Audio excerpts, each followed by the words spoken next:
Bismillahirrahmanirrahim. Assalamualaikum warahmatullahi wabarakatuh. Pada kesempatan pagi hari ini saya akan melanjutkan materi pertemuan yang keempat terkait dengan konsep manajemen kurikulum dan pembelajaran pada mata kuliah manajemen berbasis sekolah. Perlu dipahami bahwa kita harus pahami dulu sebelum masuk pada manajemen kurikulum dan pembelajaran sekolah. Kita harus tahu dulu apa itu kurikulum, ya. Pengertian kurikulum apa sesuatu yang diajarkan di sekolah atau bisa bermakna kumpulan mata pelajaran atau mata kuliah. Proses pendidikan seperangkat pengalaman yang dialami oleh peserta didik atau mahasiswa. Masuk apa yang diajarkan oleh lembaga pendidikan. Pengertian kurikulum secara ini kurikulum berasal dari kata kurir dan kurir berpacu artinya berpacu jarak yang harus ditempuh dari start ke ujung untuk memperoleh medali. Sebelum ya ini adalah pengertian secara umum. Adapun pengertian dalam konteks para ahli bahwa Seller, Alexander, dan Lewis, kurikulum merupakan segala upaya sekolah untuk mempengaruhi siswa agar dapat belajar baik dalam ruang kelas maupun luar sekolah. Makna kurikulum dalam arti sempit adalah jadwal pelajaran atau semua pelajaran baik teori maupun praktek yang diberikan kepada siswa selama mengikuti suatu proses pendidikan tertentu. Dalam arti luas, kurikulum ini ada memiliki tiga organisasi, ada Separated Subject Kurikulum, kurikulum berhubungan Correlated Kurikulum, dan kurikulum terpadu Integrated Kurikulum. Kurikulum itu sendiri menurut undang-undang adalah seperangkat rencana dan pengaturan mengenai tujuan yang berisi isi bahan pelajaran secara yang digunakan pedoman penyelenggaraan kegiatan pembelajaran dalam mencapai tujuan pendidikan tertentu. Menurut para ahli masih Jos Beckham bahwa kurikulum sebagai bidang studi membentuk suatu teori kurikulum. Menurut Hilbataba, bahwa kurikulum a plan for learning, sesuatu yang direncanakan untuk dipelajari oleh siswa. Sementara dalam pandangan lain mengatakan bahwa kurikulum sebagai dokumen tertulis memuat rencana untuk peserta didik selama ada di sekolah. Menurut Beckham bahwa kurikulum adalah dokumen tertulis yang mengandung isi mata pelajaran yang diajar pada peserta didik melalui berbagai mata pelajaran, pilihan disiplin ilmu, dan sebagainya. Sedangkan dalam undang-undang di pasal 1 ayat 19, kurikulum adalah seperangkat rencana dan pengaturan mengenai tujuan, isi, bahan pelajaran ya dalam rangka untuk mencapai tujuan pendidikan nasional. Ya.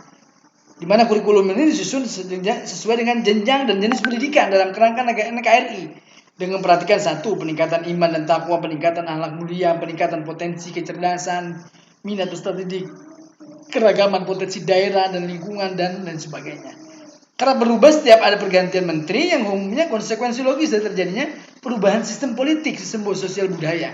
Semua kurikulum nasional dirancang berdasarkan landasan yang sama, itu Pancasila dan Undang-Undang Dasar Negara Republik Indonesia 1945. Dalam perjalanan sejarah, sejak tahun 45, kurikulum pendidikan nasional telah mengalami perubahan. Tahun 1947, 1952, 1968, 75, 9884, 1994, 2004 kurikulum KBK dan kurikulum 2006 KTSP, dan terakhir ada kurikulum 2013 yang saat ini sedang digunakan oleh seluruh lembaga satuan pendidikan yang ada di Indonesia. Kalau kita lihat ini adalah kurikulum dari masa ke masa awal kemerdekaan ya sampai dengan kurikulum 2013 Kurtilas ya, dalam rangka mengembangkan konsep kompetensi inti sebagai integrator horizontal. Ya. Ada beberapa perbedaan yang harus kita pahami karena kurikulum 2013 dan 2006 yang kurikulum tingkat satuan pendidikan atau KTSP.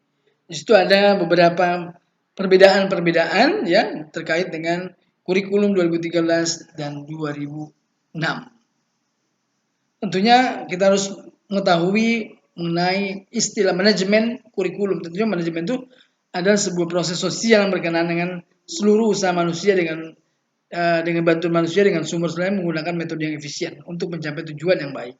Sedangkan manajemen kurikulum sendiri adalah segenap proses usaha bersama untuk memperlancar pencapaian tujuan pengajaran dengan titik berat pada usaha peningkatan kualitas interaksi belajar.